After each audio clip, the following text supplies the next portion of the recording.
Jesus sem conhecer o conceito de Jesus? Tem. Eu conheço muita gente que conheceu Cristo sem nunca ter ouvido falar de Jesus. Muita gente. Porque a minha história... Eu vou te contar pra ver se tu vê o que tá acontecendo. Eu também pensava em me matar bastante, depressão, não via futuro pra mim. E num dia, não sei por que, eu decidi acreditar nesse negócio que falavam de Jesus. Eu nem sabia o que era Jesus. Eu só, vou acreditar.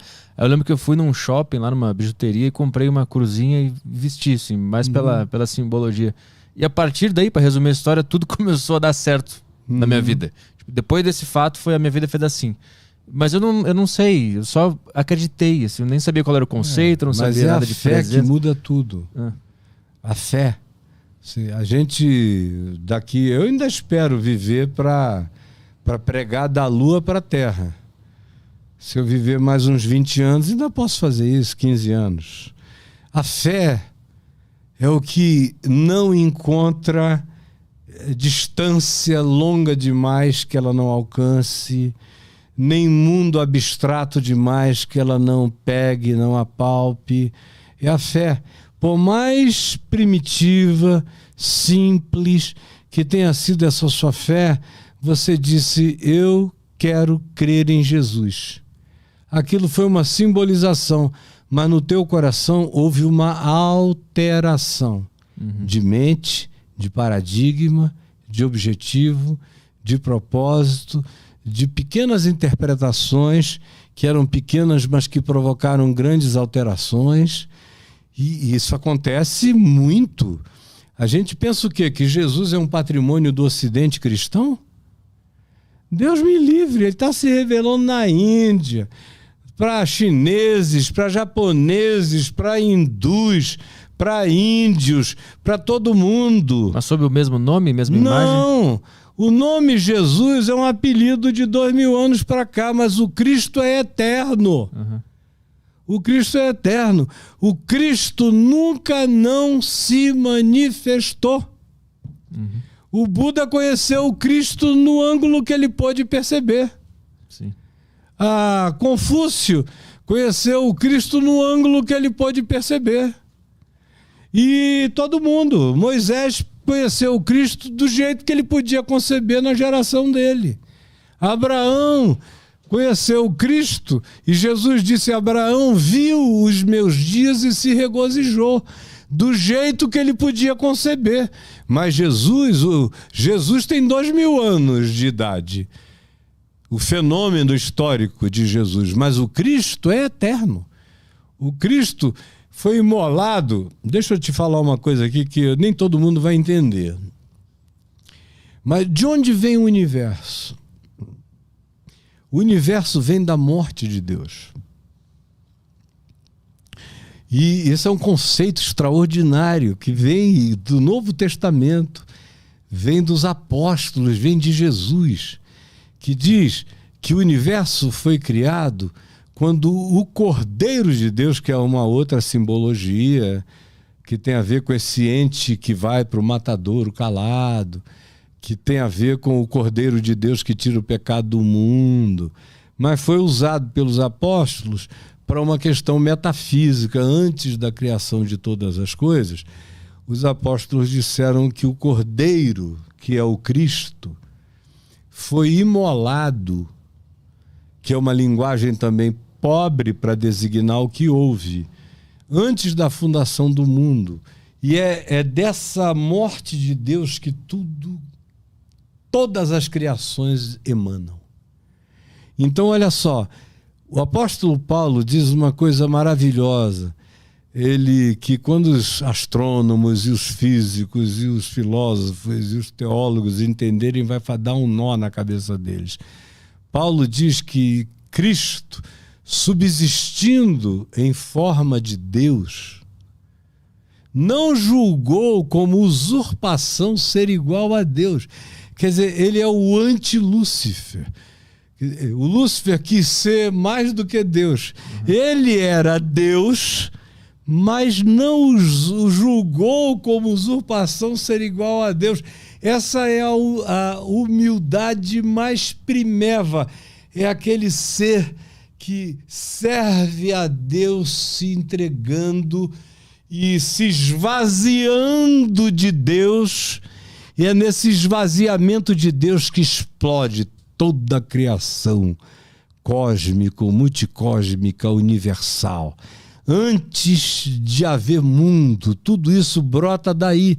Então, o Jesus da história é só uma manifestação física, histórica, visual, perceptível e ilustrativa e metafórica e simbólica de algo que já aconteceu antes de haver criação.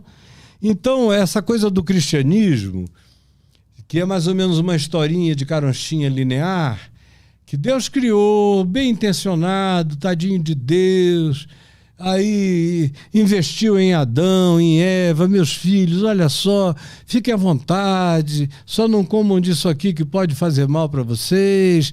E aí eles comeram e Deus falou, o que eu vou fazer? Esses caras me puseram a perna, aí eu vou dar um jeito, já sei, eu vou mandar o meu filho para o mundo no tempo certo, para morrer pelos pecados do primeiro e do último, de todo mundo. Então a cruz é um band-aid celestial, é um curativo divino, é uma coisa muito pobre, muito idiota para o meu paladar. Assim, um Deus que vem dando jeito na historinha e tal. Não! A criação já surgiu sob o signo do perdão. Quando Deus criou todas as criaturas, e não somos só nós somos uma coisa ínfima aqui nesse grão de areia que é a Terra, imagina. Só no nosso universo linear, existem trilhões de objetos, de corpos celestes, de tudo que você imaginar. E esse é só um universo. Tem vários outros multiversos, de outras dimensões, de outras energias. Tudo foi criado por meio dele e para ele. E tudo que foi criado já foi criado sob o signo da graça. Porque o que é criação? É graça, é favor imerecido. Não havia nada e alguém diz, vem, existe. É graça. Uhum. Existir é graça. Existir é graça. Uhum. Então, o universo é graça pura. A graça não é uma coisa que Deus inventou para dar um jeito no pecado humano. A graça é a própria existência, onde nada era e tudo passa a ser, por um ato de vontade, é graça. Alguém chamou a existência. Mas inclusive essas coisas que a gente julga ruins, pecado, morte, acidentes, isso tudo também é graça? Tudo que está implicado. Porque aonde abundou o pecado, superabundou a graça. Até nesse sentido, olha só, se a minha mente é como a minha mente é por causa do miserável, desgraçado, pecador, cretino, sacana, embucetado que eu fui durante toda a minha vida. Aquela porcaria foi adubo, foi fertilizante para me abrir a consciência sem limites, cada vez mais. O cara que nunca experimentou a diversidade da vida, ou a angústia de morrer, como foi o teu caso, a angústia de morrer é uma das experiências mais radicais do ser humano. A angústia de morrer, uma vez que o cara encontra significado para a vida, depois de forte angústia de morrer, a existência nunca mais é a mesma.